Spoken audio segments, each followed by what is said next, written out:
and welcome to the 89th episode. Curvis, I'm so excited to bring you this podcast today because today's guest, I've been so looking forward to sitting down and speaking with him. But, be honest with you, I was a little intimidated, which is why I didn't, even though I first mentioned the podcast to him well over a year ago, I never really aggressively pursued having him on because I was intimidated because he has built a career evolved around sports, and sports is I don't know anything about it. And so I was like, how am I supposed to have a conversation with someone who knows this, who's basically an encyclopedia of sports when I don't know anything? Then I realized, wait a minute, I don't know anything about being an artist or a musician or a craft brewery founder or taking underwater photography either. I know nothing about any of that stuff. So if I was able to have those conversations, why am I so intimidated? Come on, Jemmy, get your stuff together. So I got over it and I pressed and chased him down again. And I'm so excited today to bring you this podcast with the one, the only, Josh Cohen. He is the namesake for Josh Cohen and the HomeTeam. And you can find them on ESPN West Palm. That's 106.3, weekdays from 10 to 2. And he and his team just rock the radio waves.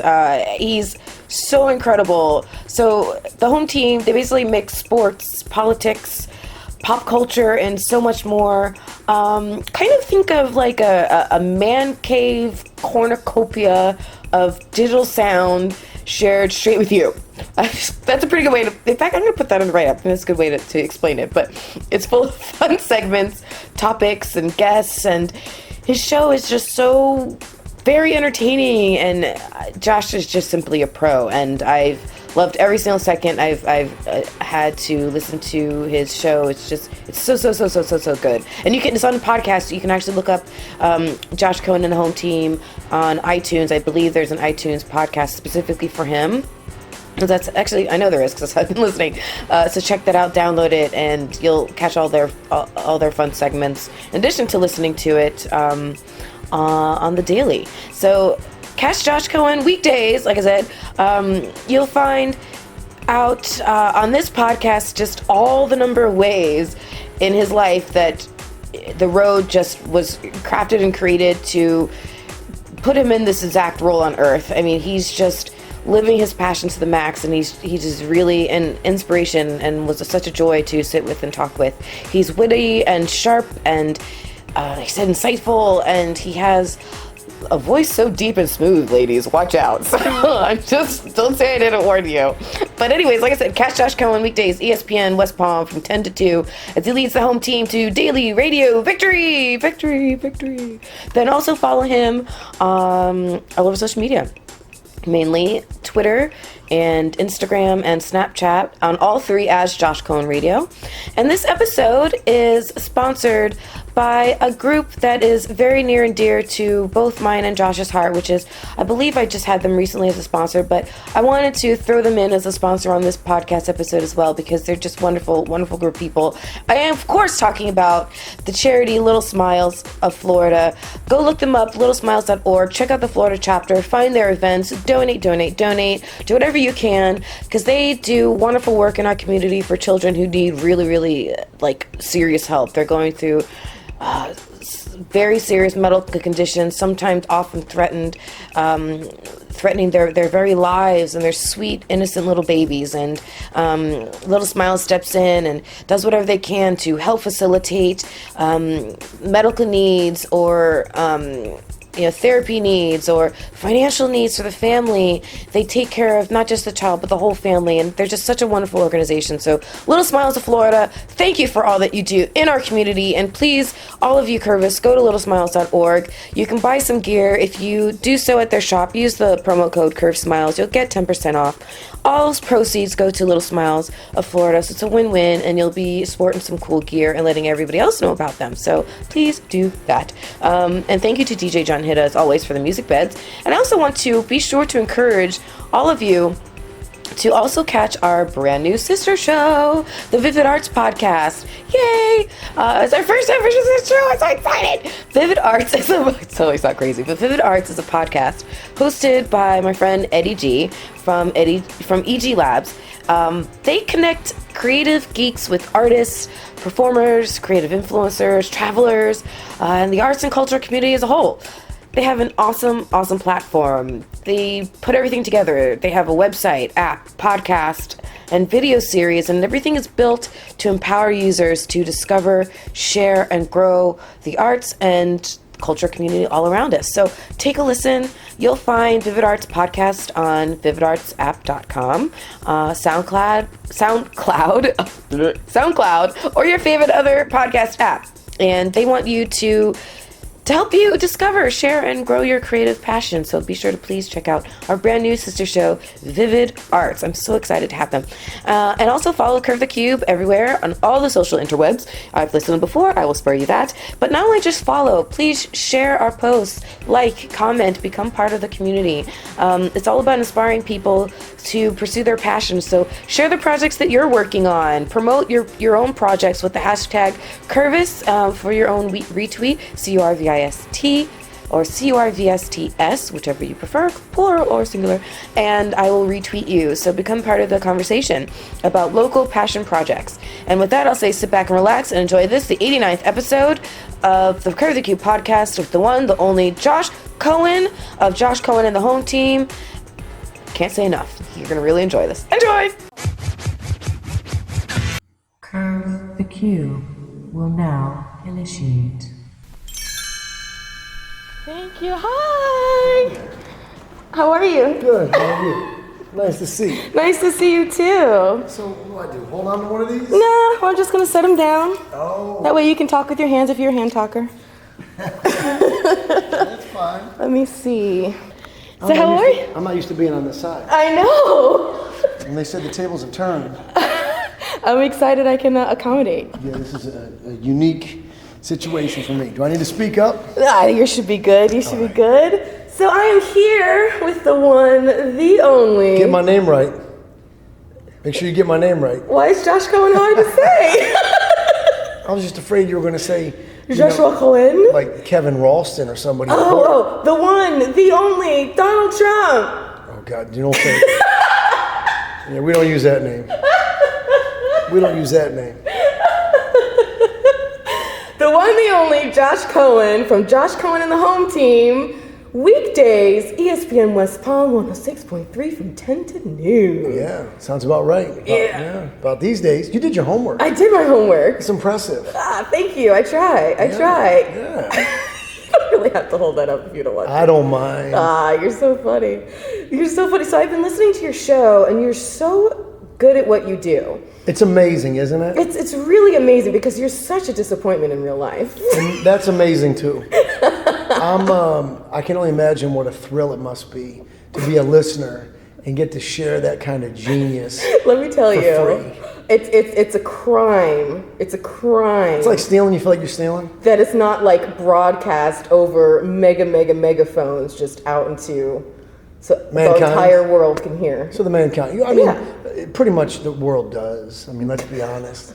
There's got to be at least, between 50 and 75 listeners. I mean, at least, right? At least you hope. Something like you that. You need to aim big. A boy can always hope.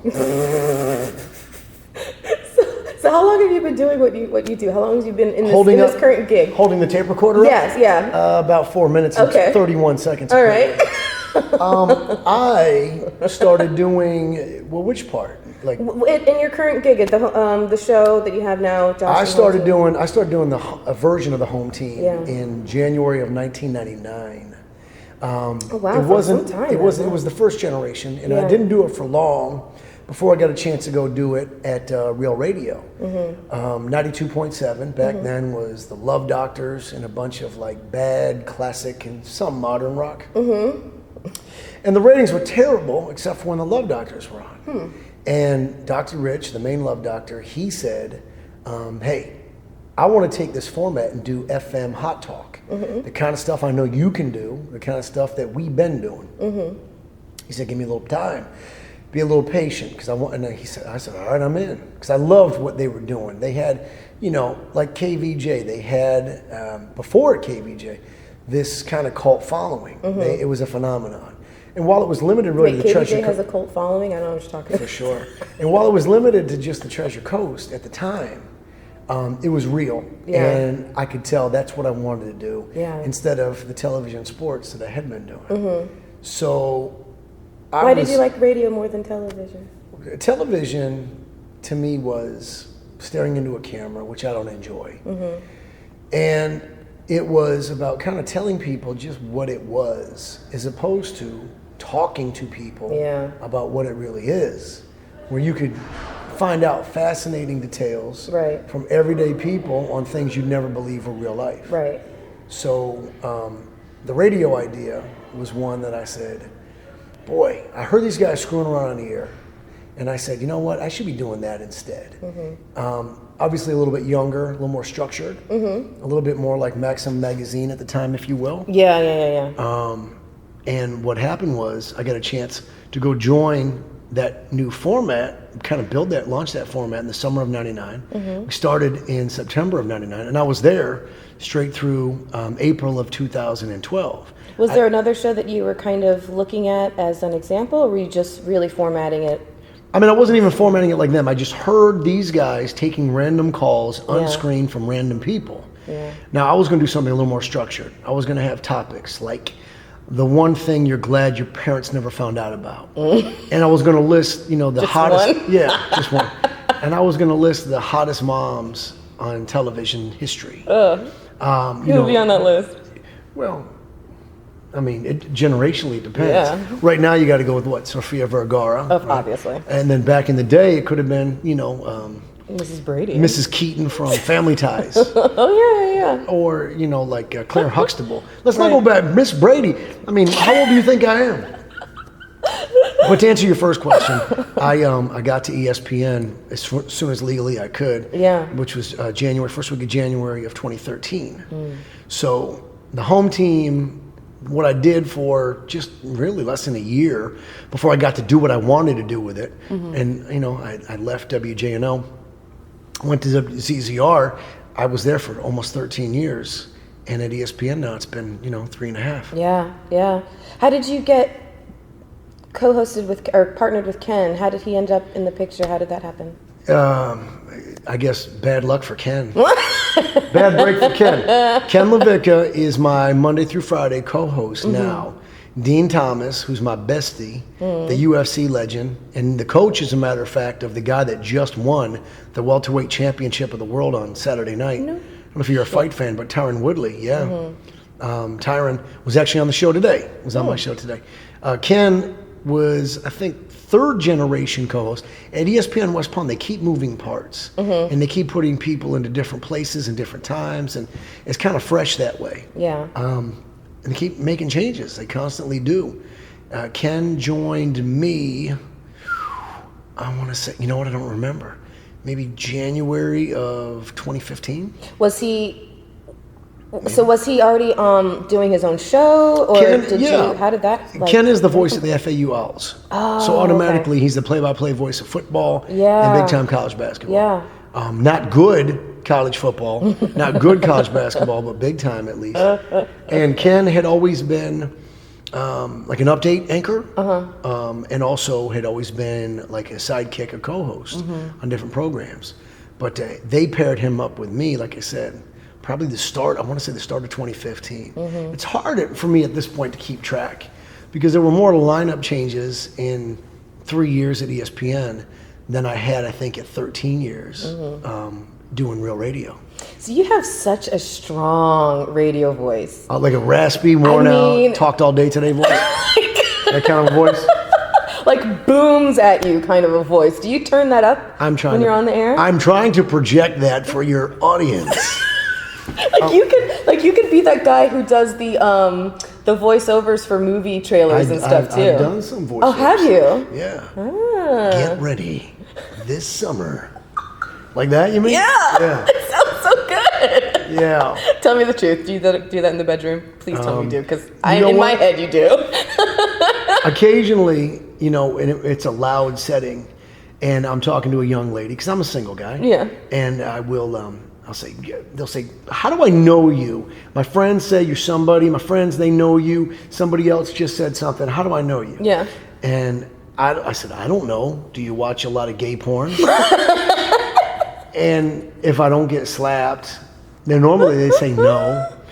And then I'll say, do you watch Cops? You seen Cops? I'm on Cops. I've been on like 3 times. But I will pull like, the hair behind the ear of a girl and I'll say, get ready. Oh my gosh. This summer, the ride of your life. Something like that. And they go, oh my God. Okay, all my lady listeners now need to change their panties. Thanks a lot. No, don't change them. No. Let it just kind of, just kind of, I got to be careful. I got to be careful. You said marinate. I'm being held to a different standard. By whom? Anything goes. Certainly not by me. Man, I would love to do this when I'm unemployed with you. So what are you doing in September? I'm penciling you in. What are you doing middle of September? Woohoo! In about 6 weeks, I think we'll knock this out. All right, sounds good. What do you do to prep for your shows and like? Because I can imagine you have to know so much like sports stats and names. No, and all this stuff. I don't. Like, I mean, is that just stuff that's just in your memory bank? I think part of that's a misconception. Yeah. That you have to know a lot of stats and stuff. I mean, the show really isn't sports. We're on an ESPN affiliate on FM. Big audience, great market. It's a very national market. It's not like, our ESPN Cleveland or ESPN Milwaukee where they want to talk about the teams of that town. I've always done man radio. From the start was, I'm going to do something that is guy stuff because the women want to listen anyways. And they're going to laugh at the guys being idiots. And the guys are going to be locked in because I'm going to teach them things like, when your wife says this, what it really means. How women really feel about goatees versus mustaches. Whatever, because they felt like they were going to learn something. Yeah. How to get out of a speeding ticket. The 3 things to never, ever, ever say to a cop. Or the 3 things that you should, whatever. I'm just being broad here. But this show isn't really sports. I mean, we will have some discussion thereof. But really, you do sprinkle in like pop culture and politics and all kinds of stuff. Has to be. And a lot of my sports stuff, like you said, it's from memory. Like if you said Super Bowl champions, I could probably go all the way back to 81 without making a mistake. What? So I bet I could. That's impressive. But you can't talk stats. I have a lot of women listening to the show. Because we opened the show and I'm making fun of Ken. Ken's got a month-old baby girl, right? Who you're apparently planning to be the dad of, I heard. Oh, yeah. Well, the way because last night I was going to take Ken's wife to see Pitbull. Dale. And I was like, what's going to happen is that eventually, your wife's going to say, Ken, I'm sorry, but, JC and I, we just have a special thing. So I'm like, Ken, you won't be able to, because, she owns the house. So she owns everything. So you're going to have to keep this job. So occasionally, a couple of years, during a break, I'm going to get a phone call from your biological daughter and on my phone, and I'm going to hit speaker, and she's going to go, Daddy. And I'm going to say, Ken, hold on, I'm talking to your biological. She's calling me. I'm going to say, baby, you want to talk to Daddy Ken? And she's going to say, who? And then Ken's going to cry. That's what he said he was going to do. But the show's got to be, you talk to enough radio people. Yeah. The show has got to be broad mass appeal. Yeah. And if you go hardcore sports, there's very few people that want to break down, the second half of the baseball from the 5th inning on, home team batting average in the 6, 7, 8 batting lineup. No one wants to do that. They want to talk about stuff they like, music, movies, pop culture, real life, social issues, a little bit of sports. But you can take a sports story and make it mass appeal. Yeah, you apply it. You apply it, and you do it really, really craftily. Oh, I do. You're saying Yeah. Well, you were listening for what, 2 days? Longer than that. If you had a larger sample size, you'd change your mind. I've had quite the large sample size. I think I first approached you. I was trying to think about it. When did I first approach you I think it was. Oh no. Do you remember when it was something for CBS, like a live tweet for, I want to Oh, say a maybe tweet the up. Grammys or something like that. Wait a minute. Hold on. Was that a Grammys It was a long tweet thing? time ago. It was yeah. at like Oj Palm Beach? Yeah. I was a little buzzed. I think we all were. My then girlfriend and myself had spent the afternoon at Polo, brunch and after party, and then somehow caught a ride to Oj Palm Beach for the live Grammy whatever, and I don't remember much about that. I don't except for tweeting. blame you. It was a good time. It was the Grammys, right? Yes. It wasn't the Oscars, it was the Grammys? I'm 99.9% Was it sure the it was Tonys? the Grammys. No, it wasn't the Tonys. I did a Tonys tweet up at Kravis. Was it the Source Awards? No. Okay. I would definitely remember Was that. it the BET Awards? No, I would definitely remember that. Was it the Teen Choice Awards? No, I'm pretty sure it was the Grammys. Was it the NASCAR Awards? No, I wouldn't have gone. I thought for sure if it was going to be a NASCAR award tweet up, you'd have to be at the Oj Palm Beach Resort and Spa. Why? Just because what says NASCAR more like you and me at the Oj Palm Beach Resort and Spa? And their interest in, okay, listen, here's what we want to do. We want to grab our audience, our huge audience, and our fans of Oj Palm Beach Resort and Spa and CBS 12 by having you guys tweet about the NASCAR. Why are we still talking about that? Yeah. The joke's going on way too long. Just letting you rest. The joke's going on way too long. No, it's going on way too long. Okay, all right. I'll reset. So, what was it when you were growing up as a kid? You must have had a lot of experiences that really geared you into loving sports. What were some of those memories? Well, that's interesting. Sports, I played some, but I loved most all because it was unscripted drama on television. That's true.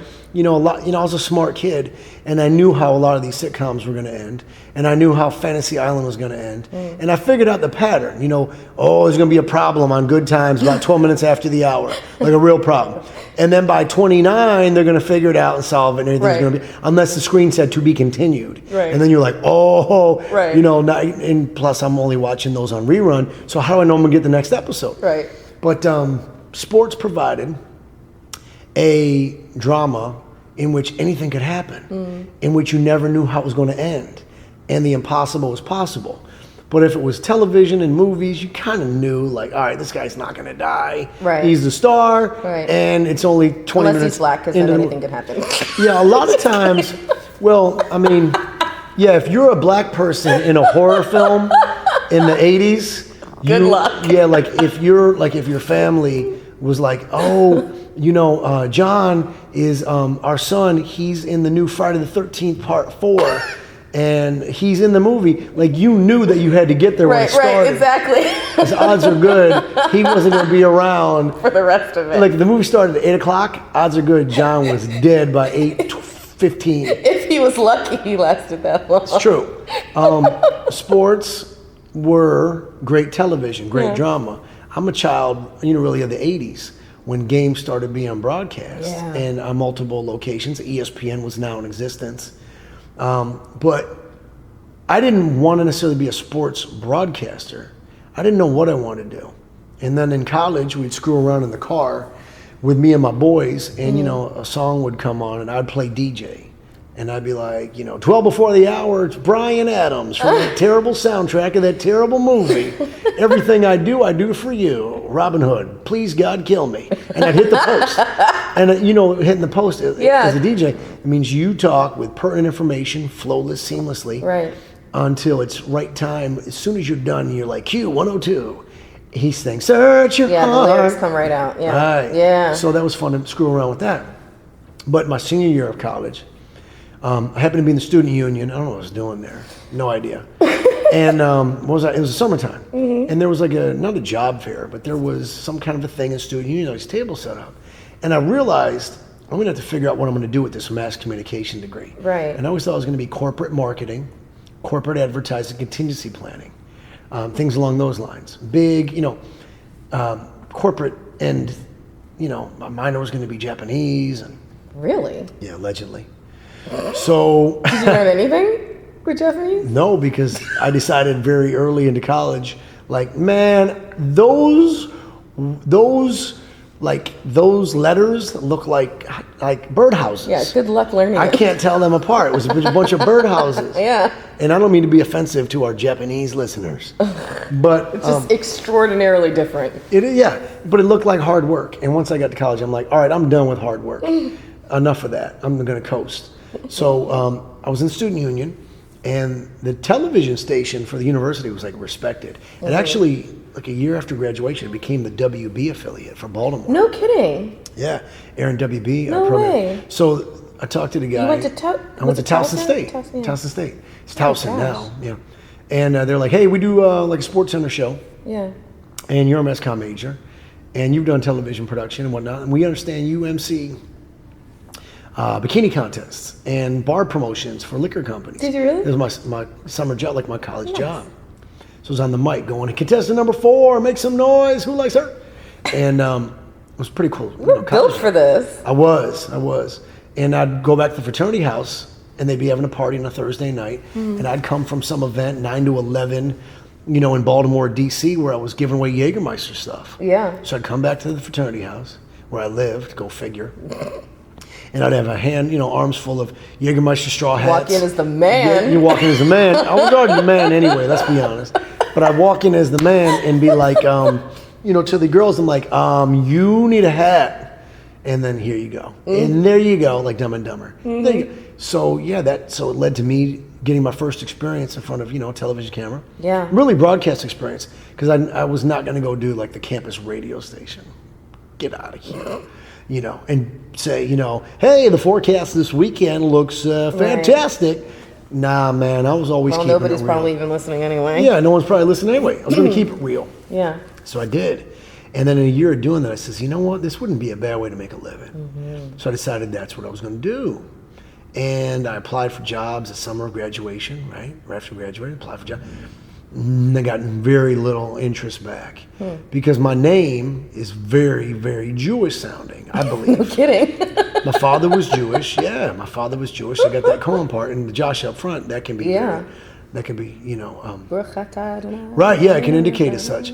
So the jobs that you're applying for at this time out of college, are Greenville, South Carolina, right, or Mississippi, Johnson City, Tennessee. They're probably like, who is this Jewish boy? And the name wasn't going to play. And I was a white male. And this was a time in which, honestly, women were being hired, finally given a chance.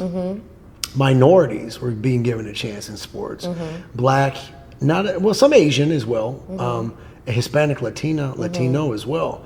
So being a white guy with that name wasn't going to help me in some of these markets. And I got some folks to admit that to me years later. That was potentially, and plus the fact I don't know if I was really that talented at the time. I was pretty good, but I don't know if I was better than all the candidates. So regardless, graduated college, stuck around June, stuck around July, half of August, and then I got to go to Philly because it's time to go to work. And in Philadelphia, the promotion company I worked for in Baltimore, the one where I was doing the Jägermeister events and whatnot, they go, hey, go to Philadelphia. We got a townhouse there. We run it as a promotions office. Your big brother from the fraternity, they hired him a year before. I got him a job there. He was running the office. So we were sending out promo girls to do liquor events and Butterfinger events and Snapple events and whatnot. So I could go there. Butterfinger and Snapple. Yeah. All the time. Yeah. I mean, there was, when I was in college, I was being compensated at one point to hand out Butterfinger samples to people on street corners. I mean, I was like a junior in college, and you're getting paid. Heck yeah. You're doing what you can. So what wound up happening was I was going to go live there, and I was going to keep sending out my tapes in my padded envelopes with the resume letter. Right. By the way, my resume was fairly impressive until I realized that professional experience, I spelled the word professional wrong. I had 2 F's in there, and apparently there's only 1. So Was this a mistake on all the copies? Oh, yeah. I'm just kidding, Josh. Obviously, the mistake was on all the copies. Well, no, because I keep having to update, and then you'd have to, no, for real. And then when I'd add a project, I would change it. But no, you're kidding. But I realized I spelled professional wrong, which if there's an irony of all time in my existence, I would have to say that's it. Oh my gosh. It's not very professional to No, misspell it's professional. not. Unless it said professional experience, it was like proofreading. Copywriter. Spelling, proofreading. Then English that shit would be fantastic. So I wound up being in Philadelphia, doing these bar events. Yeah. 4 to 6 happy hour Yeah. with one big hockey bag full of stuff and a promo girl. And then 10 to midnight doing another one with 2 promo girls. And the pay was pretty good. I mean, I only worked, Thursday, Friday, Saturdays, whatever, when there were events. But the pay was good enough for me to survive on. Because I did a lot of events and promotion stuff for And you didn't the get paid bar good scene money? in New Orleans. Okay. Long time ago when I went during college. So These events yeah. paid well. Listen, this was the mid-late 90s. Yeah. And I could make $150 to do the one event, and I could make $200 to do the other event. So I could make $350 Yeah. on a Friday night after making $200 on a Thursday. Yeah. And I mean, I wasn't Talk going about to get the life. rich. I was going to get rich. I was going to be able to keep my head above water. Yeah. While there was work. Yeah. And then you'd go through 8 weeks where there wasn't any. So I was in Philadelphia, I want to say a month, and I happened upon this TV show on the WB affiliate. And they showed Flyers games, they showed Phillies games. And it was in conjunction with the big Philadelphia newspaper. Philadelphia's got a couple newspapers. Yeah. Daily News, the Philadelphia Inquirer, whatever. And this was the Philadelphia Inquirer. And it was basically a sports show that was dedicated to the superstars of high school sports. The ones that were going to be the big names in college. Right, right. And then go to the pros. For example, my athlete of the week, like 7 times, was Kobe Bryant. No kidding. Yeah. So I saw the show on TV. Long story short, I'm like, man, I could do something on there. Yeah. Because the one guy was terrible, and the other guy was pretty good. But I'm like, they're using different people. I'm gonna talk my way into this. Yeah. So I called the TV station. The guy anchoring, I asked for him. I left a message, and he didn't reply. I called again as soon as he got done with I saw him do this newscast at 10 o'clock news, and he answered. And I said, hey man, I told him who I was. He said, listen, I just host the show. You got to talk to the producer of the show. There's a production company, and I'll give you their number. So they did. I called the guy, and he said, tell you what, send me a tape, resume, and then call me in a week.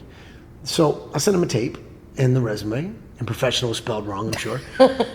And I called him, and I called like 5 days, and he goes, I thought I said a week. And I said, you did. He says, okay, I like your style. And he goes, call me tomorrow. So I did, and he said, hey, you got some good stuff on here. Come in, let's talk. And I was so excited because I knew I was going to make something happen. Yeah. And I'm thinking, holy are we supposed to curse. swear? You can say whatever you Holy shnikes. You can curse and you Like, go with Nike. I was about to try to get on the air in Market 192, where they're going to pay you $19,000 a year, and you're going to work 5-6 days a week. You're going to shoot your own video, run back, edit it, write everything, teleprompter, go and do 3.5 minutes during the newscast at 11 o'clock. Does that sound fun to you? Sounds like a lot of work for 3.5 minutes. A lot of work is what it sounds like, Yeah. and you're right. And I drove out to meet this guy, and he was cool as hell. And he said, what are you looking at? I said, a feature story, report from a game, something. He goes, here's how it works. We use these guys. No one's full-time. We got one guy that's full-time, that's it. Everybody else is per diem, whatnot. And he said, so here's what we'll do. Send you out to report from this game. It's a sectional soccer game, semifinals. And you report from that. You cover 2 games. You're there. Bada bing. Somebody's going to put together the highlights for you. You'll do a stand-up from the game. Yeah. And then you'll voice over the highlights. Nice.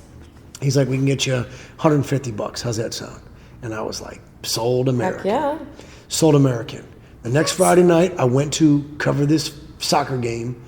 My videographer, my photographer, was a guy who was famous for some of the most memorable shots in the history of NFL films. No way. He would shoot college football games, and then he would work for NFL films.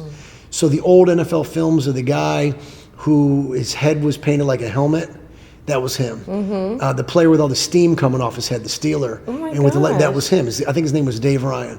So this poor bastard, who worked Sundays doing big time NFL films, This rookie. was stuck with me, scared to death, on a Friday night, and I got to do a stand-up, which means I get in front of the camera and I go in 3. It's a live shot. No. Oh, okay. I would have been a lot less nervous if it was a live show. Really? Because you just go. Yeah, whatever happens, happens. You just go, you just do it. And you don't have the time, But it was a stand-up. And I was memorizing in my mind what exactly I wanted to say. And you're rushing through it and you're talking fast. And I must have done 15 takes till one just made sense. And the guy knew I was scared to death. And he had to be on an early flight because he was shooting something, like Notre Dame football on Saturday. And then Sunday was like in a Bengals game. And I felt so bad. I was embarrassed. And I felt bad. I was, tying this guy up. And I remember, going back to the station that night and being embarrassed with me, like the last one is the good one. Let's just, he's like, and then fast forwarding with this guy, he was the editor and whatnot. Because this is Philadelphia, it's a big time company. And his name was Don, and he was an old man then. He must have been 64 then. And he's like, you did a lot of takes. You sure? I go, yeah, the last one. Get to the Just fast forward. I'm like, is there a faster forward? Did you see me? And so we put it together. And I remember Sunday morning, I think the show came on at like 11 a.m., something like that, before football, because it's September now. And my roommate, and I says, he's laughing already. So we put the station on, and the show has got, the big game in football, athlete of the week, a feature, or something. Then they get to the soccer thing. I think I was like 4th in the rundown maybe for the half hour. And it starts, and you hear me go, let's pick it up and whatever, and I'm doing, so he starts to laugh, my roommate, with his high pitch, who was my big brother fraternity, I was very close with. Yeah. And then it came to the dissolve, the wipe, and then it was me on my stand-up. And then he just burst out laughing because here I was on television pretending to be a sports reporter. Right. Pretending to be a sports anchor. And he knew the truth. And he knew the truth. And what's worse, I knew the truth. And I wasn't really good, but I worked my way through it. It's just, 12 seconds of, and then this happened and this, based on that, high play of that, and now moving on, next week they will. Reporting live from the sectional, whatever, I am Josh Cohen. And that was it. It was about 12 seconds. But I'm like, I just got paid to be on the air in the 4th largest market in the country. There you go. New York, LA, Chicago, and then who? Philadelphia. And so I got to skip all those little markets, medium. It's more, I got to skip doing all of the shooting, writing, editing, all that work. Wow. I got to skip all that because I've always liked the path of least resistance. I'm not saying I'm lazy. I'm saying I'm really lazy. No, I work hard at what I do. I don't choose hard work to do, but I work hard at it. Yeah. You well, read. In sports, you work your ass off, you train, but then when you're on the field, you still look for the path of least resistance and you get to the goal. Right. Absolutely. See, I can relate to sports. You can relate. When I started doing, when the home team was at Real Radio 4 hours a day, and we became really successful really fast. And then it became a phenomenon where you had these scheduled appearances, these paid appearances, to go to a club, some restaurant. We'd go to some bar in Okeechobee, and people would be lined up. Wow. And me and my co-host would autograph posters for people for 2 hours straight. Wow. When I say straight, I mean you'd say, what's your name? And they'd say, Brian. And I'd say, Brian, how do you spell it? Is it I? Is it Y? And they'd say, you say, great to meet you. You'd autograph it. You'd pass it down to your co-host, and there'd be people. And the line would never stop for 2 hours. So it got really big quick. But then you move that show to Morning Drive, like we did for 2.5 years. You over-prepare. And I would spend hours and hours over-preparing. I always had much more material than I'd ever need. You'd ever need it. That was just the way that you kind of did it. That was the way that you did it. So what have you learned over the years through your process about what you really need to do versus what you used to have to do? You don't need to work nearly as hard or do nearly as much. No, I mean, listen. What you're trying to do is be engaging, entertaining, compelling, and memorable. If you have a cult following and you're in the same place, the same time of day, what have you, same people, odds are good, a lot of those people are going to stay with you. You have a bad show, still going to stay with you. But we live in an age now, right, of the shortest attention spans in the history of the species. Totally. In the history of... Shiny objects everywhere. In the history of mankind. How many times am I behind a car with traffic coming up behind me at a red light, it turns green. Person in front of me is not going. I used to, 20 years ago, I'd hit the horn because, come on, man, you're holding me up. Now I do it because I know that they're on Instagram, Snapchat, something. Right, and they're not and the car looking behind me, he looks up, sees it's a green light, and he's on Snapchat, Instagram, text. Yeah. He's going to smash into me. He's going to kill us all. You know what I mean? He's going to kill us all. Right. So in the day and age of the smallest attention span in the history of mankind, and I'm not exaggerating, you know, you used to be able to amuse a kid. A kid used to get a ball for Christmas. Oh my God, forget it. A ball or a bicycle. They'd be good forever. And now you have to be prepared, but you have to also be engaged in the moment. Like before, you could prepare a show the night before. Yeah. But now you got to be checking Twitter trends, and you got to be checking that as you're in commercial break. Oh, that's true. And during the show, and take a segment where somebody's doing something in the coast, Right. and they got to be checking to see what's going on. You know, I'm hitting refresh on the computer. I've been on the air for everything. I mean, I was on the air. I don't know if you remember. There was a golfer named Payne Stewart, and he was on a private jet with his agent and some other people. And the plane was non-responsive to the tower. And this was, I want to say, October of 1999. I don't remember this. October or November. So we've got a private jet in which they realized there must have been an issue with the pressure of the cabin, and everyone must have lost consciousness, including the pilot. So now there's no way, there's no return on this. Right. This golfer, this agent, family members, pilot, these are human beings. Right. And one of two things is going to happen. Either this plane is just going to crash itself and it's somewhere rural, or you're going to have to scramble the jet to shoot it down before it takes more lives. Right. I'm on the air giving play-by-play on that. Oh my gosh. I was on the air, you know, the day that Walter Payton died, Wilt Chamberlain died. I was on the air during 9/11, explaining something and staying on the air for an hour and a half without commercial break with live witnesses in New York and New Jersey that were calling into the show saying, JC, I live in Jersey now. Let me tell you what we just heard, what we saw. This is on purpose. Yeah. This is on purpose. I was on the air as we got early word that something was wrong.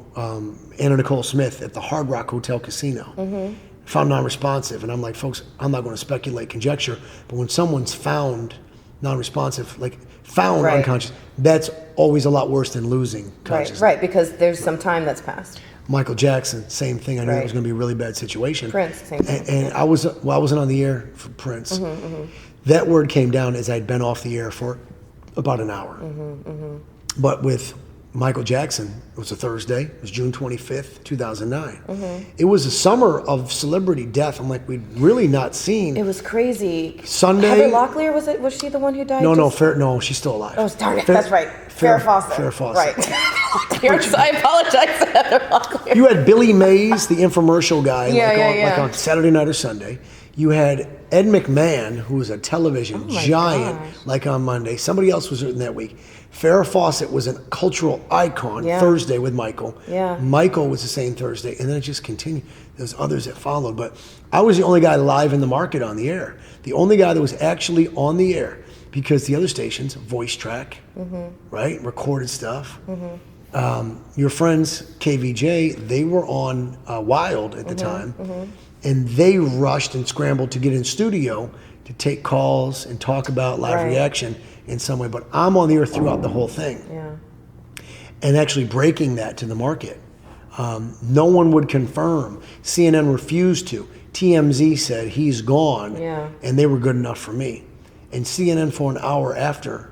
It's amazing, the shift in You know, there was a time a couple years ago during the Boston marathon bombings, like when there was a shootout and the suspects, all the cable news networks were in repeat of primetime. So it was the O'Reilly factor. It was CNN playing and Twitter broke the news. The night Twitter became CNN. You know how... I remember that.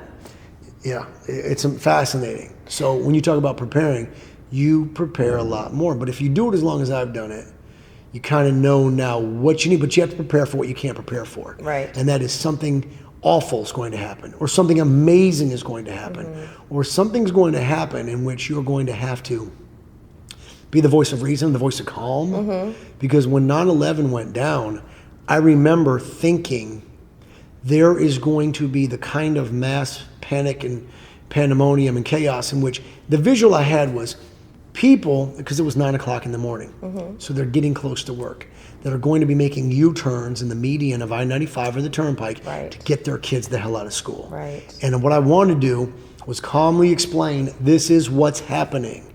Keep it with here. We're going to only tell you what is facts. What I know is we got to get out the aircraft. We have to tell you what flight, what airline. Because a lot of people are going to be assuming the worst. Of course. For a lot of their friends and family. Of course. I'm only going to get you the facts as we understand them as it's breaking. It's 2001. There's no satellite radio. Hadn't launched yet. The iPod came out a month later. What people had at 9 a.m. was their radios. Smartphones didn't exist. You had a cell phone, but there was no streaming of audio on cell phones. No. And if there was something similar, it was in very primitive stages. You didn't have internet on your cell phone, so what you had was the radio. Right. And I was going to be the guy for a large portion of these markets, the Treasure Coast, Space Coast, and the Palm Beaches. Someone that was going to say, here's what's happening. Here is what we know. And again, listeners that lived in New York, New Jersey, or recently located there, Josh, I'm standing across the river. We're taking the ferry across. These guys said the first one like sped up and turned its wings on purpose. But we're standing here and we're watching the smoke and the fire, and you hear this ramping up. He said, I'll never forget this. His name was Mike Grover, the guy that called in. 5,400, and I forget the number of days, but I counted every single day. And he said, I watched it. We watched it. It tried to hit the building, and it tried to tilt its wings, and we stood here, and no one could believe it. Today's 5,439 days. Wow.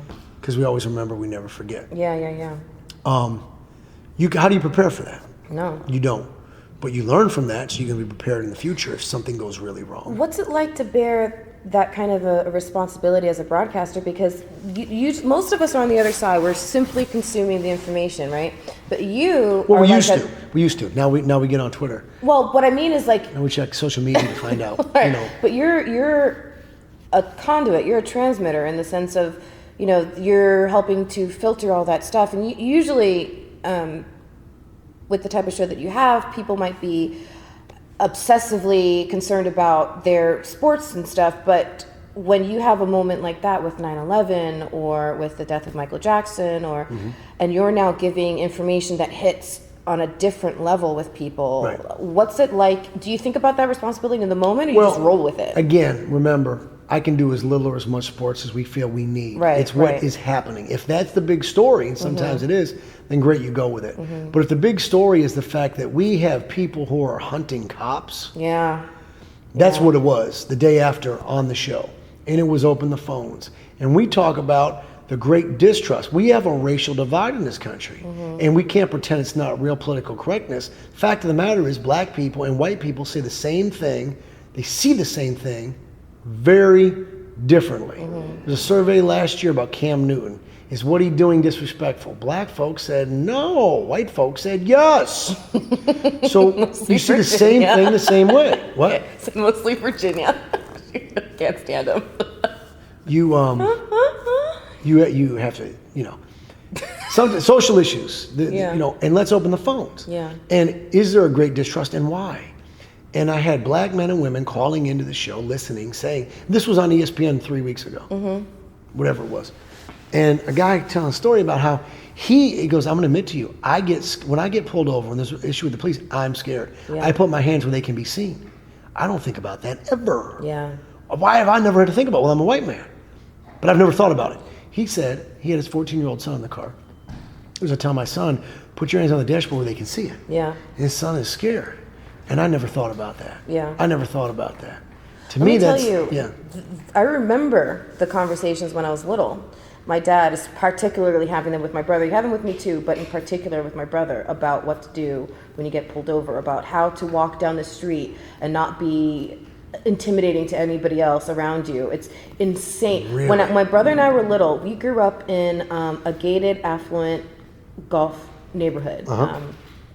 We were the only black family in that entire neighborhood. Sometimes people would pull up and go, you need something? What are you doing here? Oh, all the time. And you would think after We a live while, here. like, we've lived here for 9 years. We're the only ones. Like, you would think you would start to get to know us, but routinely, So what do we'd you be out remember riding about our that? bikes. What do you remember about that? And do you remember a woman pulling over and saying, "Excuse me, do you belong here?" Oh, all Something the time. like that? We had a security guard who, if we were riding our bikes in the neighborhood, almost every time would eventually pull us over or say, "Where do you live?" We'd give them their address.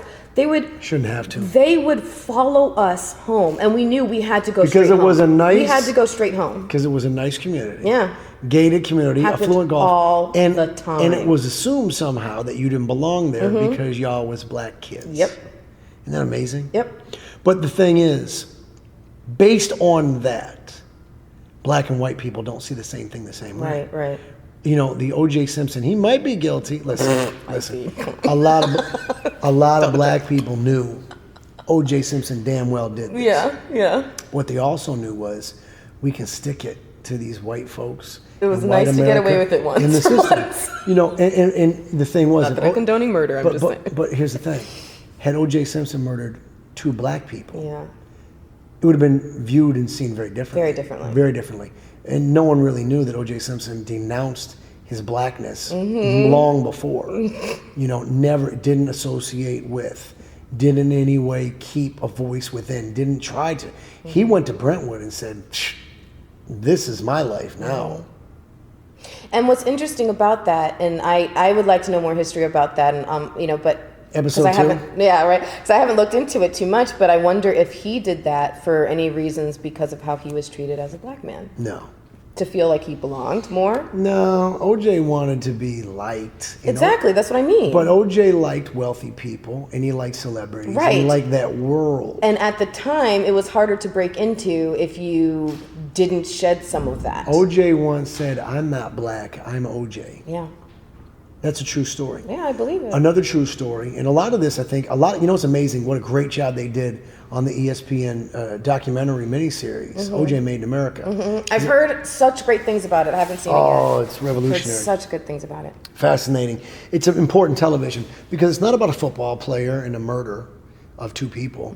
It's about race, class, wealth, celebrity, America. And oh, by the way, this famous football player, these 2 dead people in Los Angeles and Rodney King and everything that led to. But the night of the Bronco chase, I'll never forget that night, Friday, June 17th, 1994. OJ was heading back for some reason. First of all, as a black man being driven by another black man who's in a white Bronco, right? Who's wanted for 2 murders, supposed to turn himself in. If he wasn't famous Oj Simpson, the movie star, you think a black man like that is going to be allowed to turn himself in? Right. What? Right. Tell me. Right. If his name was Orenthal Simpson, like his name, Right. but instead of being the famous football player, actor, and movie star, Right. if he worked at Corner grocery store. If you work at the grocery store, turn yourself in. Forget it. See how we treat things different? Yeah. We do. So it goes both ways. Yeah. Celebrity fame, we're blinded by. It's different. It's different. Yeah. It's different. When OJ got back to Brentwood and he's getting real near his house, where he was going to have to turn himself in, but he wanted to see his mom and, you know, whatever. He said, "How did all these ends get in Brentwood?" Now, he was shocked that there were black people in his neighborhood.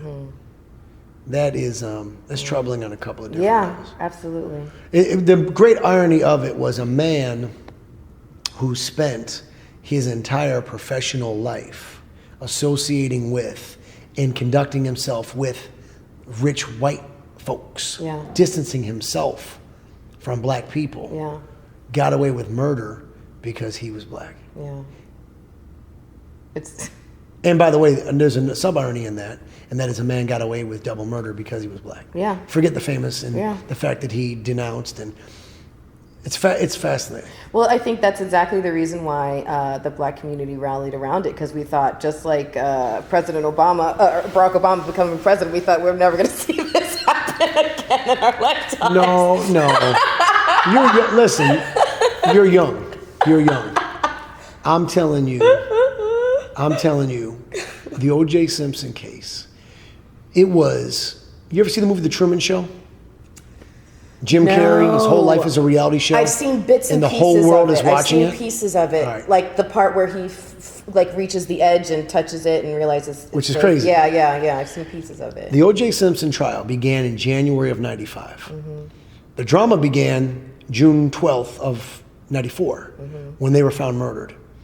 The drama got real interesting on Wednesday, the funeral, and it got really interesting on Friday when O.J. Simpson had written a suicide note that was read by some dude named Robert Kardashian. Carcassonne? And that was the Something launch like of that family too. Carcassonne? Yep. And the Bronco chase became the busiest night in the history of delivery pizza. So, But I'm saying, understand that the summer of 94 through the fall of 94, yeah. it was the trials and the grand juries and whatnot. But when the trial began in January of 95, and it went January, February, March, April, May, June, July, August, September, and the verdict came out in early October, it was America's reality show. Yeah. It was, you could be in a grocery store and you could say something about Carl, and people behind you in line would know you meant Carl Douglas, Absolutely. a defense attorney. Everyone knew every player, because if you got to stay home and watch the trial, it was televised in its entirety. If you didn't, there were recaps at night. At 8 o'clock on CNN, E-Television, the other networks, they would show you the highlights of the day, analysts, all prime time. So everybody knew everything. The Everybody whole nation was completely captivated. completely captivated. And you could, again, it did black, white, gay, straight, Muslim, skinny, fat, young, old. You could be in line in a restaurant. Everybody knew what you were talking about. Yeah. You could agree on things. You could argue on things. But it's that shared experience. What do we have that on now? Super Bowls with commercials and terrible tragedies. But the Oscars. Right. What else does everybody watch? Does Right. everybody pay attention to? And I think even we had the Super Bowl and Oscars and stuff like that for a number of years. I think even more in recent years, our attention span, going back to that thing, is even more splintered. So now course it is. even now, maybe I caught the Super Bowl. Maybe I didn't. I think as far as the I DVR entire country I DVR gathered so I can just see the around commercials. TV, So Super Bowl, I DVR the Super Bowls just so I can see Exactly. the commercials. Oh, that's Where everything I else, raised my hand, I'm sorry. people I didn't say it, but that. you don't enjoy watching the game itself. I do. I actually prefer playing football to watching it. Very to be honest nice. with you. I forget what the question was. I don't remember either, but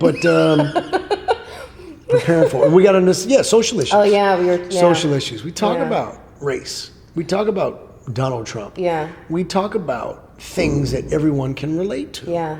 Because whether it's an inconvenient truth, we reveal them. Yeah. You know, lots of black folks don't trust law enforcement. Yeah. Now, there's good reason for that in lots of instances. There's good reason. It was earned, unfortunately, the wrong way. We talk about those things. Yeah. We explain that majority of cops are good people that work hard, that got in it for the right reasons, because they Right. want to make the world a safer, better place and make the bad guys go away.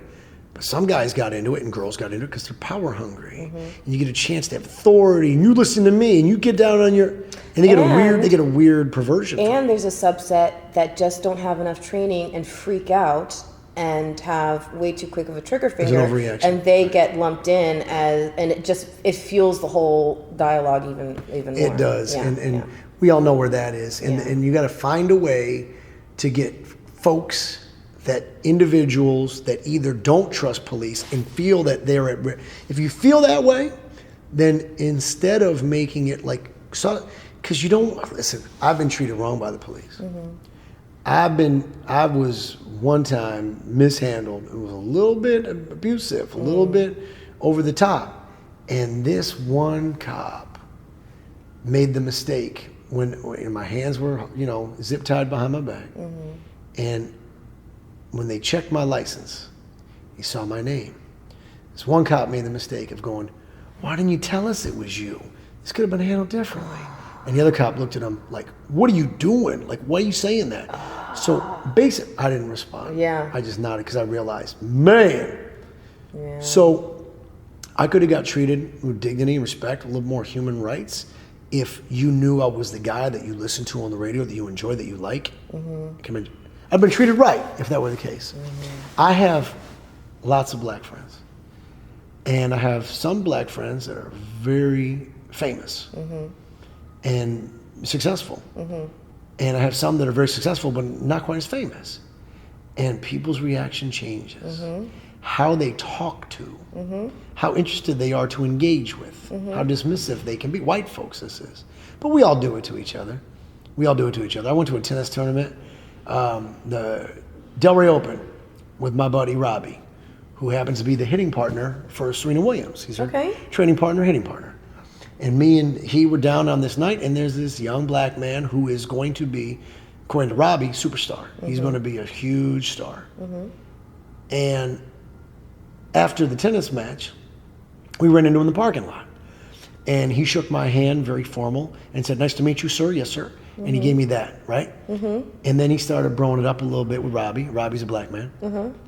And I cracked a joke and had a line on something. And this kid's young. He's only, I think, 19 or something. He's going to be the superstar of American tennis. And in the end, it was time to go. He gave me a bro shake, as we say, right? He gave me a bro hug, brought it in.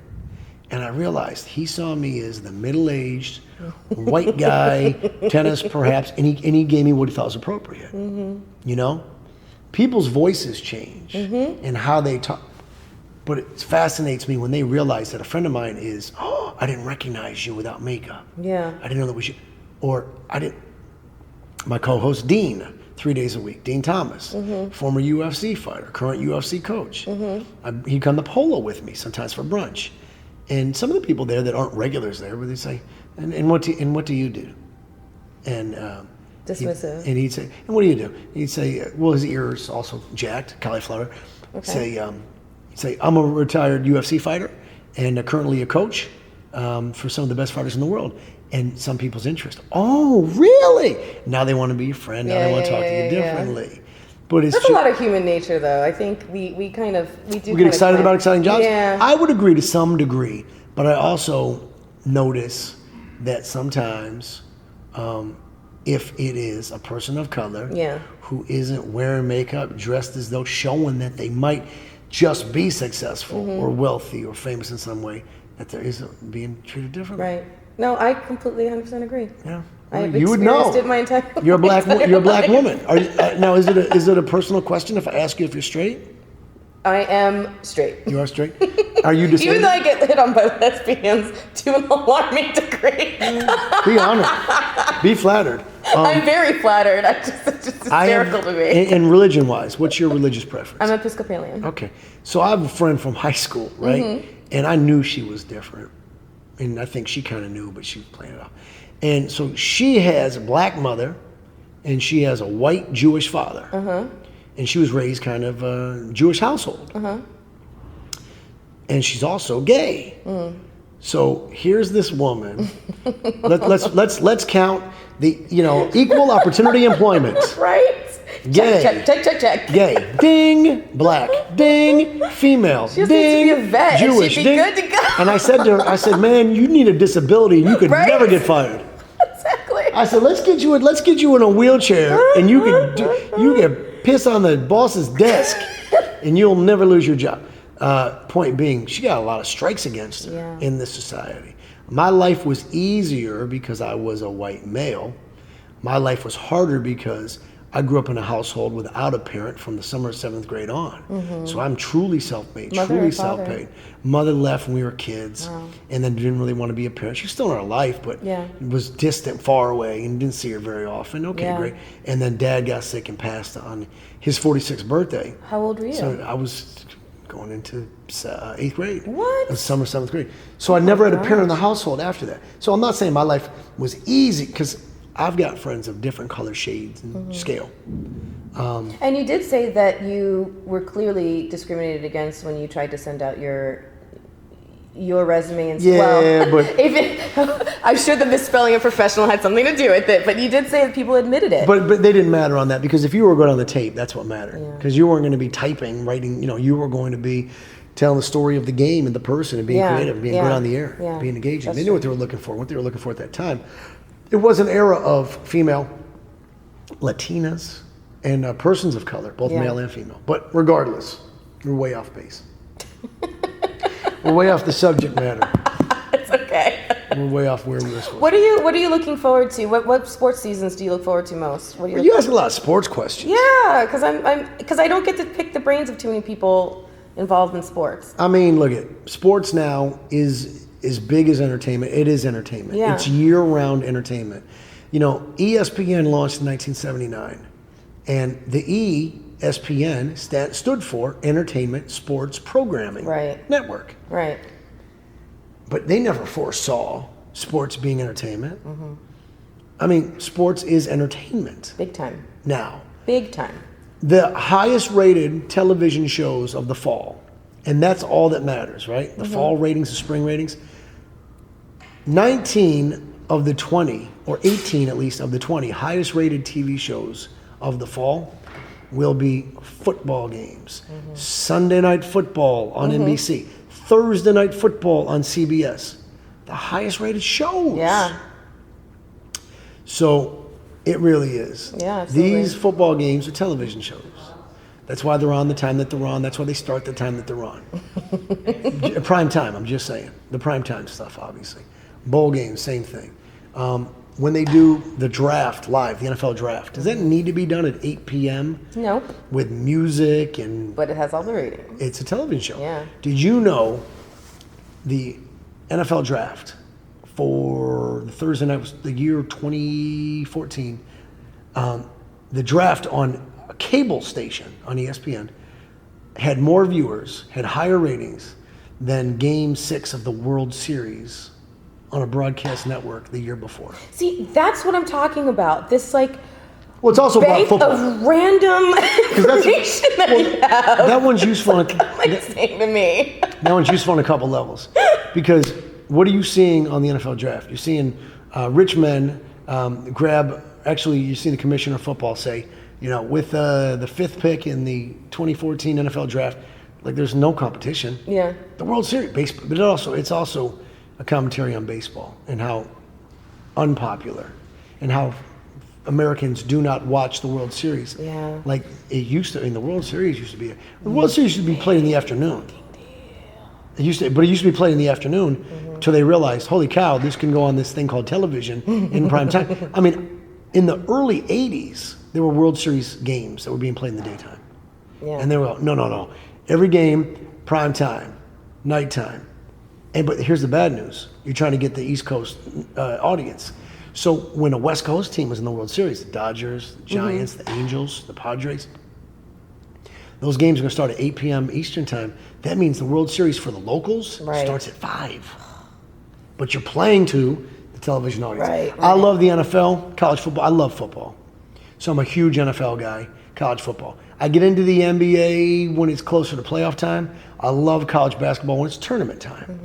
I like baseball, but I really love baseball when it's playoff time. I watch the Stanley Cup semifinals and finals, but that's about it. I like MMA, UFC for sure. Why do you think it's so hard for Florida teams to gain that super solid, like crazed local fandom that exists for teams in like New England and stuff? Well, there's lots of reasons for Yeah. that. Number one, New England, okay, let's take it back. The Red Sox have been around since what, 18 what? Right, I don't know. Okay. Long time. Right. 18, long Pro time ago. sports didn't exist in South Florida until the Dolphins in the late 60s, right? Right. When did baseball exist in South We don't have Florida? those generations that are passing When it did down baseball right exist in South Florida? now. Oh, for Christ's 90, sakes. 93.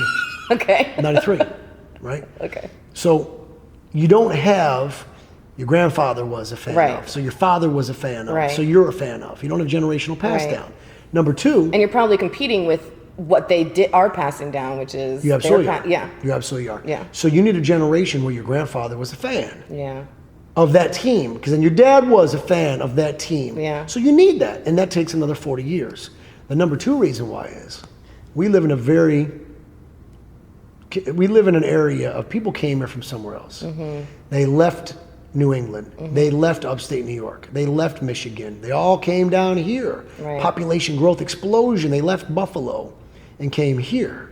So as a result, they're fans of the Buffalo Bills. Yeah. Because that's where they're from. Yeah. That's where their dad was from. That's where their grandfather was a fan of. Right. My nephew's 21 years old. When he was brought home from the hospital, he went to a bedroom where the walls were painted aqua and orange, even though he lives in Buffalo Bills, New York Jets country, because his father was growing up watching Monday Night Football in the early 70s, right? Yeah. A little kid, and the Dolphins were the shit. Yeah. And he became a Dolphins fan. So because of that, his son didn't have a say in the matter. Right. His bedroom. I was in that room a week ago, last night, and it's still those damn colors. So I have to tell you something because as I was listening to the other day, you were talking about really crappy names that parents give their kids. Yes, celebrities in particular. So I had to tell you, I knew this couple years ago that had a son. Now, when you hear the name, it's a legitimate Latino name. But the spelling's gonna be... Espen. So it is, it's ESPN? It's literally ESPN. It's supposed to be ESPEN. They spelled it ESPN because they're playing it off that they called him Espen, but they really named him after ESPN. Wow. I would have put another E in there. I would have been ESEPN. You could have got away with that, right? Yeah. ESEPN? Yeah, ESPN, maybe. But yeah, named him Espen. All right, so as we're starting to wrap up, I also couldn't help but It's only been an hour and 6 minutes now. Oh, your hand must be tired. Remember, my paid show is only 2 hours. Oh, well. With commercials. Okay, then we need to double up. I'm just kidding. With commercials. What'd you say? We need to double up. So, yes. You wanted to be an ear doctor when you were growing up? It was a weird thing as a kid. I had a weird fascination with earwax. And I couldn't help but wonder, do you have a weird fascination with any other orifices? All right, listeners. I was taking a big sip gulp of my vitamin water when your girl decided to ask me about a fixation with orifices. A fixation with other orifices. I had a weird thing I went through a phase with earwax where I wanted to remove it from my sisters. And I was fascinated by it because it fascinated me, the whole removal thing. Like it was in there, I could get it out, you can hear better now. Like I had a classmate one time, and he's like, you couldn't hear. And then he put his pencil in his ear and he pulled out this giant brown, yeah, it was disgusting. I smelled it, was disgusting. And then he was like, oh my God, I can hear. And I was like, okay, maybe I don't want to do this anymore. Fascination with orifices. I mean, there's a couple of, orifices like, obviously the mouth, that's useful oftentimes for speaking and eating. And I know what you're trying to get at. I'm not going to play your game. I just wanted to see how comfortable you would be willing to get. Listen, you can't make me uncomfortable. You have no idea what I've seen, what I've heard, what I've had done in the studio, live on the air. I believe it. People confessing to, showing, doing, you have no idea. I believe it. The things you would... I believe Things you would not believe. You can't make me uncomfortable with orifice talk. So speaking of on the air, I know I said in the beginning. There's always porn. There's always porn parodies of things. Mm-hmm. I always thought instead of the Office, there should be the Orifice. I bet you and there should be one. the characters. I bet you there is one. Okay. I bet you anything. Because I was going to enter adult film and wear a cowboy hat, and my name was going to be Girth Brooks. Thought that would work. I bet you that's someone out there. No, no one's doing it. No one's doing it. I'm way more clever than they are. So as we wrap up, I know I said at the beginning, but where can people listen to your show and catch you and stuff and all that? You can catch me in hell for all eternity. You can follow me on social media. I would love if you follow me on social media because I try and make it fun. I try and keep it real. Mm-hmm. I don't push an agenda other than truth, justice, and y'all expressing yourself. At Josh Cohen Radio. Josh Cohen, COHEN Radio. Mm-hmm. I do the Home Team, Josh Cohen, the Home Team, my show. Weekdays, currently 10 a.m. till noon on ESPN 106.3 FM in South Florida. And if on your smartphone, you can laugh and hear me picking on my co-hosts and everybody else. You can also listen on your smartphone, mobile devices on the ESPN app. Yep. So you click the first you got to update your ESPN app because it just got an update. ESPN app, you open that. You go to the headphones, you click live stations, scroll down, there's West Palm Beach. Yes. There I am, 10 till noon. Pretty cool to be. We were on the ESPN radio app and then the TuneIn radio app, and I used to be. And iTunes too, I think. Yeah, podcast. We're on iTunes. I forget that exists. Is that bad that I forget that? It's weird. Never promote it, ever. But being on the ESPN app is amazing. Yeah. Because millions and millions of people already have it. Yeah. So we're already there. So it's like, just That's awesome. click right there. More people have the ESPN app than have Sirius XM. What? Yeah. Wow, that's huge. Of course. Huge. Huge. Number one show, top. We all know you love it. Everybody loves it. Everybody loves it. We're doing Trump impressions. Yeah. After this. Trump doesn't like me very much. He doesn't like me, and that's okay. Why? He doesn't like me because I'm the truth. Yeah. And I'm like, listen, dude, you're not. You lie. You're not that smart. You're a bully. Like and he blocked me on Twitter gross. 4 years ago. He's just so really? Before he was running for anything. He was just Donald Trump liar. And I'm not telling people how they should vote. You do your own. Listen, your politics are personal, but do your own research on the candidates and the issues. This election is unique because it's unlike any other in history. Yeah. You have a woman who is the nominee of a main party for the first time ever. You have the opportunity for a child you have the opportunity for a child who, no, I'm serious. You don't know where I'm going with this. You think you know where I'm going. I'm not referring to Trump as a child. Let me finish where I'm going because it's going to blow your mind. You have the opportunity for a child who's an adult now, for someone to say, like on an airplane, so what do your parents do? And her to say, well, they were presidents of the United States. Yeah. Wait, what? Your parents Yeah. were? She's the first. It's amazing. Like both my parents. Yeah. It could happen.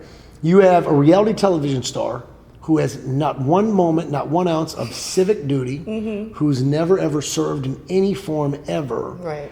who is just this popular reality guy. And by the way, you also have, in modern history, the first time a candidate's sanity has been legitimately questioned. Yeah. And that's a fearful thing. I know. Because the people whose job it is to identify markers and such say, this is frightening. Right. And it is kind of frightening because this is an American Idol. This matters Right. for something.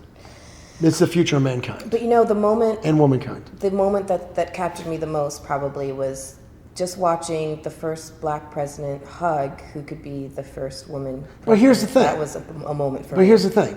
Barack Obama, he's the first black president? I don't think so. Last time I checked, his mother was a white woman. You know what I mean. Well, what you're saying is, in America, if you're a little black, you're black. Well, not even saying that. I'm not even talking about Gen Pop. I'm talking about the fact that he is viewed as a black man. But notice, no one ever talks about biracial. Of course not. But he is. Of course he is. But also, a black But president. don't you know that he was born in Kenya and I saw the birth video during the correspondence dinner when Simba was being held up.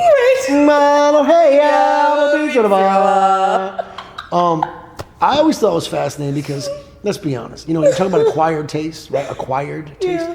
And that means it's like coffee. You're a little kid, you put 5 sugars in, 3 creams in, and coffee's good. Right. Of course it is. It's cream and coffee and a lot of sugar and it's hot and warm.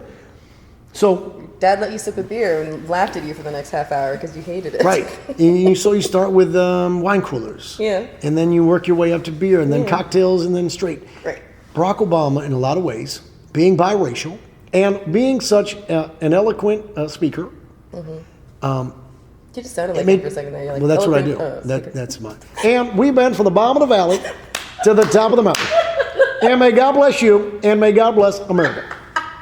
I do a kick-ass impression of the president. I would have liked to have seen a black man running for president who, both parents, black, who didn't go to Harvard and Yale and all this, who didn't speak in this kind of a way. Like a real brother. Like, let me get a brother out there who's like, enough of this! Like a preacher. Like a traditional black preacher. Yeah. Would he have won? With the same background. Forget school. Politics, no, right? He wouldn't have, right? Because we needed some cream. We need baby steps. We needed cream and sugar. Yeah. And Barack Obama was very palatable. Yeah. Because he's kind of cream colored. Yeah. Not dark skin. Yeah. Right? Don't speak. Right. Right? Sometimes it would get a little bit preach, but he still spoke. His intonation, his cadence. Mm-hmm. The old Chris Rock joke where he talked about, that Colin Powell, that General Powell, he's so articulate. And he said, that's what we say about retarded people. Yeah. And it's like, wow, kind of true in a way. He's so well spoken. Right. Those are code words, right? Right. Lenny Kravitz's mother. I'm impressed how keyed in you are to that, though. To be honest with you. Why wouldn't I be? Because most non-black people are. No, it's not true. You'd be surprised. You'd be surprised. Really? You'd be surprised. All Lots of white folks realize, and Latinos do as well. Lenny Kravitz's mother was actress Roxy Roker. On The Jeffersons, she was Helen Willis. Yeah. You know the theme song? Hey, we're moving on up. Moving on up. She sang it. That's her singing it. She played, it was revolutionary for late 70s television. She was in a biracial couple. I know. Right? Because that was real life for That was her. the first, I think they were the first ones. Biracial couple? I think believe so. you're right. But did you notice it was CBS? CBS takes money from companies like Procter & Gamble. They sell dish detergent and toilet paper and things that Americans need, and you couldn't in any way be offensive. Right. The couple, the woman was black, the man was white. Yeah. The woman was strong and empowered, and she would tell her goofy, stumbling, bumbling husband, march down the hall. She was in charge. Right. What's if the couple was a powerful, strong, loud black man and a white woman that was kind of ditzy, and it would you couldn't have it. Network wouldn't allow. It would have been too many cards on one side of the table because he would have had the gender card too. Network, of course. have Network been wouldn't too many allow cards on it. the table. Network wouldn't allow it. Yeah. Advertisers would never participate in it. So let's flip it. When Lenny Kravitz was a little boy, he says his mother told him, listen, people will always see you as black. That's it. You will always be a black person. And he goes, but daddy's white, like Russian white Jew, right? She goes, doesn't matter. In America, if you're part black, you're black. And so I'm always reminded of that with Barack Obama because it's like biracial. No. Yeah. You know, it's interesting that you're saying that because my son is biracial. Yes. I have a son who his father's Italian. Yes. So as he's 4 now, and as he grows, and as our country continues to evolve, it's something I think about a lot.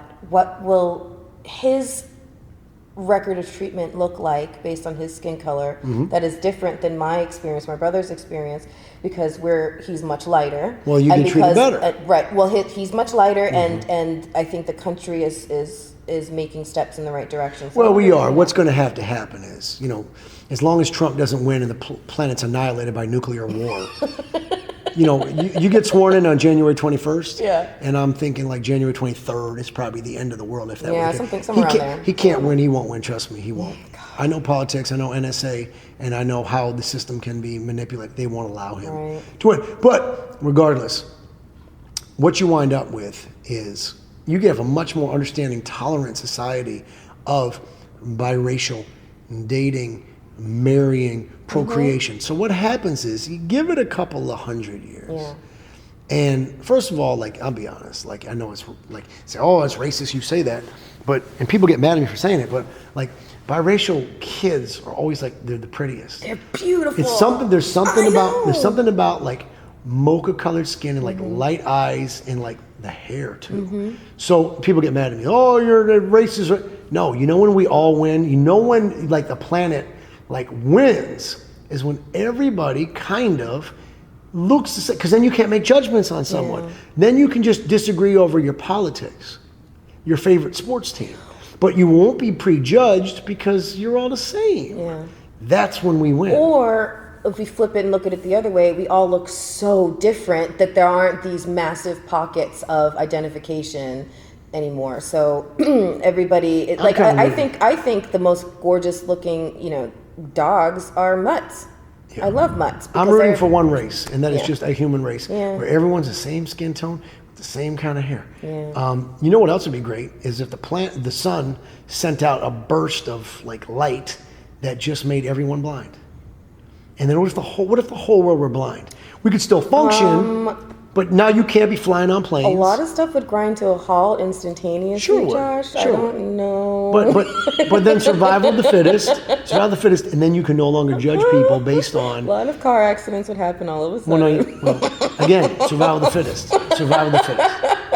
What if everyone's vision started fading slowly? Okay, that one I'm a little more on board with. Slowly. I'm a little more on board with that. So we had enough time to make preparations, land those planes. All right. Now Where you're like, oh my God, I can't see so good. Now you're talking. Better land the plane. Something's going on. Okay. My vision's getting worse. What's going on? What's if? That's a cool movie premise, isn't it? Yeah. I'm glad your podcast doesn't have any listeners, so they won't steal my movie idea. Because I'd be mad right now if I gave it to like something where, like if I told this to like KVJ and I know I'd be dead because they would steal my shoe. That's gonna be Jason's next movie idea. Jason. But listen, Wait, we just got started. I What? It's know. over already? 1 minute, 1 hour, 19 minutes, 55, 56, 57, 58, 59. I'm surprised the battery lasts this long. You're on 1 bar of battery. okay, so we better wrap this up. You want to sign off the podcast for me? It's really easy. Yeah, what do I say? You say this is Josh Cohen with however you want to introduce yourself, and then this has been Curve the Cube. This is Josh Cohen with however you want to introduce yourself, and this has been Curb the Cube. I'm good at following directions. Bye. Bye. High five. Good job. You're awesome. Thank you so much. You ask good questions. Aww. And you're good early on with the flow and transition. And you have a background in journalism? Nope. You don't? Nope. You have successfully curved the cube.